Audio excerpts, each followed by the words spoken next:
Sino sa inyo rito ang nasubukan ng sumakay sa barko at nakapag-leer na sa kanilang kasama? Yun. Yung mga ilan lang. So, halos lahat pala tayo rito ay hindi pa nasusubukan ng bagay na yan. Imagine ninyo mga kapatid, mga kaibigan at aming mga bisita na sa oras na ito, tayo po ay nakasakay sa ating barko. Naglalayag sa malawak na bahagi ng karagatan. Siyempre pa, dahil halos lahat tayo dito, ito yung unang pagkakataon natin. Ang ilan sa atin ay excited, masaya at makakapag-tour, makikita ang kagandahan ng karagatan. May ilan din, nervyos, kinakabahan. Tulad ko ngayon. At natatakot. Sa nakalipas na araw na ating paglalakbay at paglalaya, ang bagong sinasakyan natin ay biglang salikto. Wala tayong kalaman lang na ang bagong sinasakyan natin, bukod na mainit na pala ang pinangin, ay nagkaroon ng butas. Kasi para hindi magpanik ang lahat, sinabi na bakit ng baso, kailangan tayo ng nalerto, pagkanta, napilisig, kasi tumawag na sila ng dulo. Sa mga oras, ipaparating ng isang bagong malaking baso sa ating malipatan. Kailangan lang natin maging tayasa sa konsiderasyon sa ating mga pasanero, dahil ito ay hinihing ng kapitan ng isang malaking bago. Dahil sa mga oras, ang bagong sinasakyan natin ngayon ay gulubog. Ngayon ang tanong na susunod pa kayo sa nagubilin ng kapitan ng bago ito? O gusto nyo manatili sa bagong ito na kasamang gulubog? O, nakakalungkot mong isipin, ang sanlibutan itong ginagawa ay parang isang bago. Sige na. Yan na. Kaya kailangan natin ng isang panibagong sanlibutan. Sa parang paraan na ang sanlibutan ito ay parang isang barko na papalubog. Sa parang paglipas ng mga panahon, ang sanlibutan ito ay lalong nagiging sa pangalit. Namamayani dito ang bahay, itapat ng mga politiko na namamahala sa gobyerno, mapapaibabaw ng mga relosong leader, at pusakan na natin. Kaya ganoon na lang kagalit sa mga tao sa ibang pati ng inexecutive. Lalo pat sila ay napapalutan ng takot. Oo. Takot na sa kaliwat kanan ng mga bigmaan na nangyari, mga mararakas na krimen, lalo pat itinuturing na ilan ito parang normal lamang at ginagawa nila ito para sa kanilang pang-interest na kaligayahan lamang. Tulad na lamang sa karanasan nila Frank at si Gabriela, na nakasanayan na nilang maglakad-lakad tuwing umaga at upang pagmasdan ng pagsikat ng araw. Si Frank at Gabriela ay mga taga Oregon, USA. No? Isang madaling araw, naisipan nilang gawin yung routine nila sa umaga. No? Naglalakad sila sa baybay at habang pinagmamasdan nila yung pagsikat na araw, hindi nila namamalayan ang mangyayari sa kanila. Dahil pagkalipas lamang ng ilang minuto, si Gabriela at si Frank ay pareho ng patay. Alam niyo ba kung ano nangyari sa kanila? Siyempre hindi pa. Si Frank at si Gabriel ay parehong binaril sa ulo ng malapitan. Ano sa tingin niyo ang dahilan? Maaaring hindi. Maaaring pag-iganti, hindi po ba? Pero base sa salaysay ng nahuling kriminal, kaya niya nagawa daw ang krimen, ay gusto niya lang maramdaman kung paano ang pakiramdam na nakapatay ng tao. Ganon din ang nangyari sa isang lolo na may edad na 65 years old. Isang retirado sa Canada. Naisipan niyang mag-bisikleta ng umaga at lumabas. Ang lolo ito, ang matandang ito, ay binundol ng isang lumarang at pinabayaan matay. Lolong ito ay nakaladkad at yung kanyang bisikleta na mahigit 700 metro. Noong una, nakala nilang isang accident lang, no?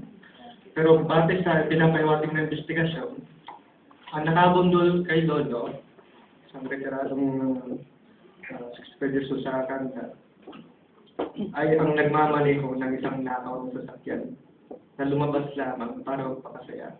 Oo, lumalabas na ang krimen, ang pangyayaring ito ay isang parte lamang ng katuwaan. Oo, ilan lamang ito sa mga karahasan na kinakatakutan ng maraming tao sa ngayon, sa iba't ibang panig ng mundo. Sa kabila ng mga pag-uusap, panukala at pangako ng mga pangako sa gobyerno, hinggil sa pagbabago ng daigdig, nariyan pa rin ang kinakarap na problema sa buhay. Sino pa? May pagbabago naman, pero hindi nila kaya natasin ng mga namamahalang ito ang pangunahing problema sa daigdig at hindi nila kayang ilaan ang mga bagay na kailangan ng isang katauhan. Malinaw, nabigo lahat ng ori ng gobyerno ng tao at imposible na nilang mabago ang salibutan ito sa kabuuan. Kaya tanong, sino na naman ba makapaglalaan ng isang bagong salibutan? Tingnan natin ang binabanggit ng 2 Pedro 3:13. Igsuyo.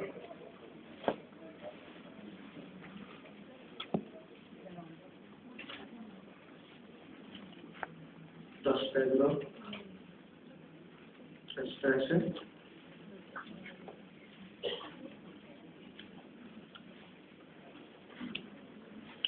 Hindi ko naman.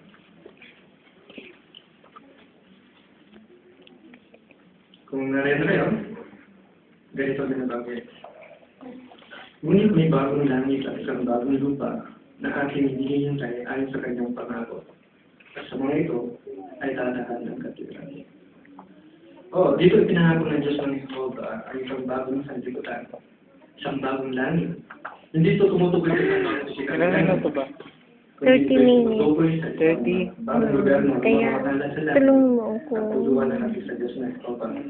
Then, dito sa bagong lupa, hindi ito tumutukoy sa bagong planeta, kasi nilikha ng Diyos ng Jehovah. Lupang ito, upang tamang-tama lang, tahanan ng mga tao, mananalatingin ito sa pakialaman. Kundi, tumutukoy ang bagong lupa, isang bagong lipunan ng mga tao na ibubuuin ng mga tunay na lingkod ng Diyos, na napupuot sa kabalakitan at umiibig sa katwiran at katarungan. Okay. Ang pangako ng Diyos na Jehovah ito ay matutupad sa pamamagitan ng kanyang kaharian. Na itinuro sa atin ng Panginoon Jesus na lagi natin ipanalangin, gaya ng binabanggit ng Mateo 6:7. At milyong-milyong tao sa daigdig ang pamilyar sa panalangin na yan. Ngunit hindi nila naiintindihan, hindi nila Maliwanag ba siya? naiintindihan na kaya nito ang siyang magre-resolve sa lahat ng problema na ating kinakaroon. Ang Diyos na Jehovah ay naglaan sa atin ng mga dahilan kung bakit tayo makakapagtiwala sa kanyang kaharian na siyang batago sa lahat ng hirap na ating pinapakita sa kanya.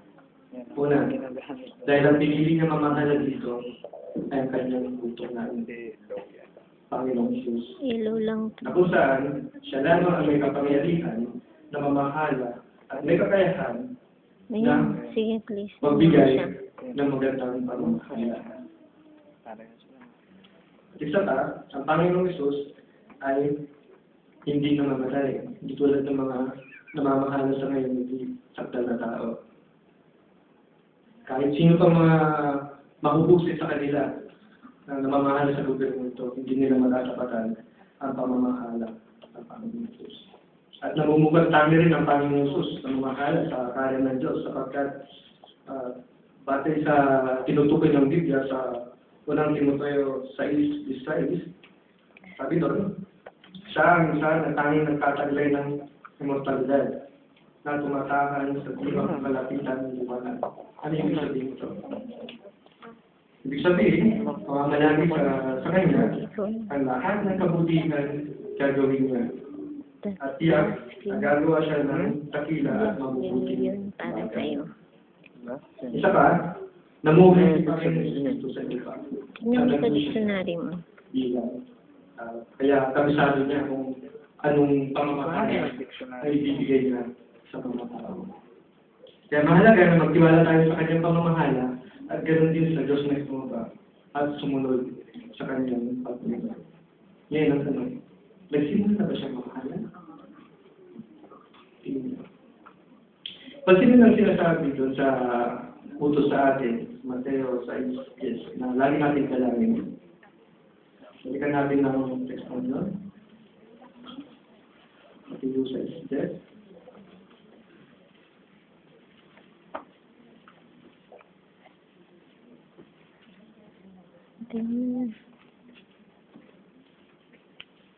Kung narito kayo, kalitang binabagin. Dumating naman ang iyong kailangan, mangyari naman ang iyong kalooban kung paano sa langit yan din sa lupa. Nung sabihin ng Panginoong Isus, nung tekstong yan sa kanyang mga lagat, may panalangin nawa o dumating nawa ang iyong kaharian, maliwanag na hindi pa dumarating ang kaharian na kanyang pamamahalaan sa panahon iyon. Kaya kailan siya nagsimulang mamahala sa kaharian ng Diyos? Pansinin natin ang sinasabi ng awit, simples. Una at dos. Anong awit siyempre? Sa Simulis. 13. Awit simples.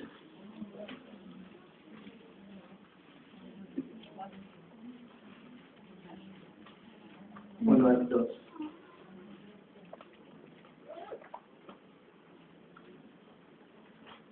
Sabi na kayo?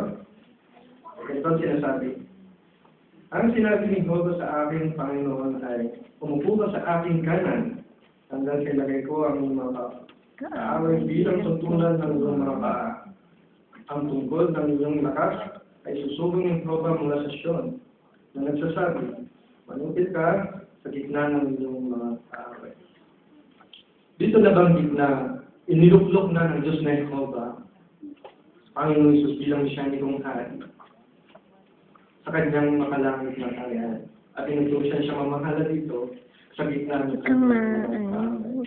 At ito ay naganap noong taon. Ito talaga kung ano yung... Base sa mga pangyayari sa naganap sa daigdig at sa kalkulasyon ng mga eskola sa Biblia, ito ay mag-isang ebidensya na nagpapatunay na ang taon ito ay nagsimulang mamahala ng Panginoong Isus sa kanya na Diyos. Na siya mismo ay naglaan ng mga tanda na kanyang pagkakanarito dito bilang makalangit na hari. Tulad na lamang ng digmaan, ang taguto, Mainit. lindol, at iba pang mga salo.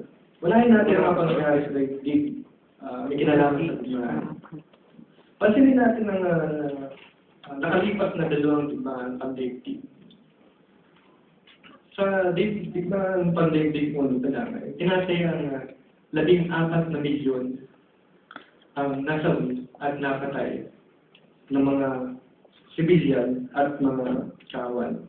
Ganun din sa digmaan pandaigdig 2, may bilang itong 55 milyon ang napatay at nasawi. Kukunti, po ba? Oo. Noong 1914, tinatayang mahigit 100 bilyon ang napatay.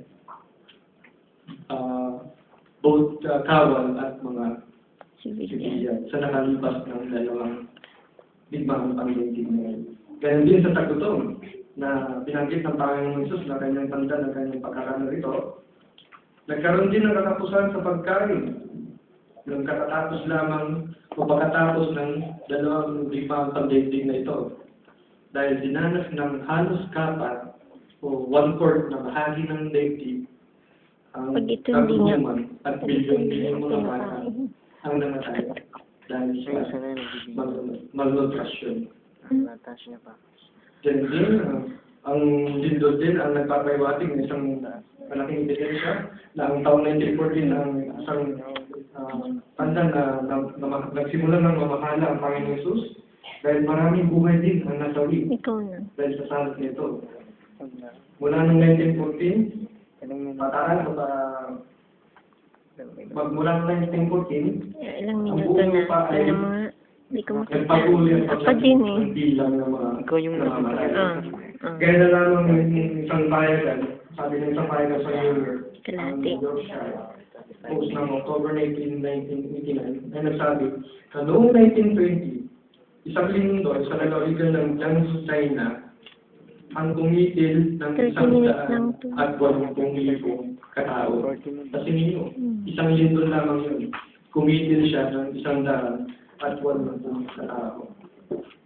At noong Hulyo 28, 1976, ang China ay dumanas ng pinakamatinding lindol sa modernong kasaysayan nito. Na ipukulangin sa 240,000 ang namatay. At halos mabura na sa mapa ang lugar na yun. Dahil sa lakas Bigay mo. na 7.8. Oo, ilan naman ito sa mga nagpapatunay na ang 1914 ay taon At na ng kamay. na nagsimula lang mamahal ang Panginoon bilang hari. Hindi, ano akala mo sa akin? Gaya Hindi magtatagal. lalaki ako. Lilipunin na narin ng Diyos nito ang lahat ng pamayanan ng tao. Kaya nang sinasabi ng Daniel 2:44. Pasihin natin ang text ng mga kapatid. Ikaw magsulat ka naman. Tinungan lahat ng mama. Daniel 2:44. Saan? Maski yung pencil na binigay ko sa'yo. Maski yung pencil na binigay ko sa'yo. Ito talaga inintay na ang Kasi po yun, ha? Ito, at sa mga araw na mga haring yun ay magtatatag ang Diyos ng isang langit ng isang karyan na hindi magigiba kailanman. At ang karyan ay hindi sasali sa ipapang bayan. Dudurugin ito at wawakasan ang lahat ng mga karyan nito. At iyon ay mananatili hanggang sa mga panahon. walang takda. Ano sinasabi nito sa atin ng teksto nito na kinalaman sa karyan ng Diyos? Una, pansinin natin. Sinasabi nito sa atin na itatatag ang karyan ng Diyos sa mga araw ng mga araw yun. O habang umiiram pa ang iba pang mga pamahalaan o karyan dito sa lupa. Kalawa, sinasabi nito sa atin na ang karyan ay mananatili magpakailanman, hindi ito malulupi. Ikatlo, nalaman natin na magkakaroon ng digmaan sa pagitan ng karyan ng Diyos at ng karyan ng mga tao sa kalibutan ito. Magtatagumpay ang karyan ng Diyos at sa dakong huli, ito na lamang ang natitirang pamahalaan sa buong sangkatauhan. Pagkatapos, ay tatamasahin na ng mga tao ang pinakamahusay na pamahalaan na hindi kailanman nila nararanasan pa. Magiging sakop na matuwid na pamahalaan ni Jesus ang lahat ng naninirahan sa lupa at magtatanong ng buhay na walang hanggan. Kaya sikapin natin makabilang sa mga sinasangayunan ng Diyos na Jehovah at maging karapat-dapat sa bagong sanlibutan ipinangako niya. Ngayon, paano natin magagawa yan? Kailangan natin maging karapat-dapat sa bagong sanlibutan pinangako ng Diyos. Sa awit 15, 1-5, dito nagkagdamo Diyos ng Jehovah ng mga pamantayan para maging karapat-dapat at makalipat sa pamarating na bagong sanlibutan. Tignan natin ang text ito. Awit 15:1-5. 15, 1 hanggang 5. So kung bilang ng awit, 15.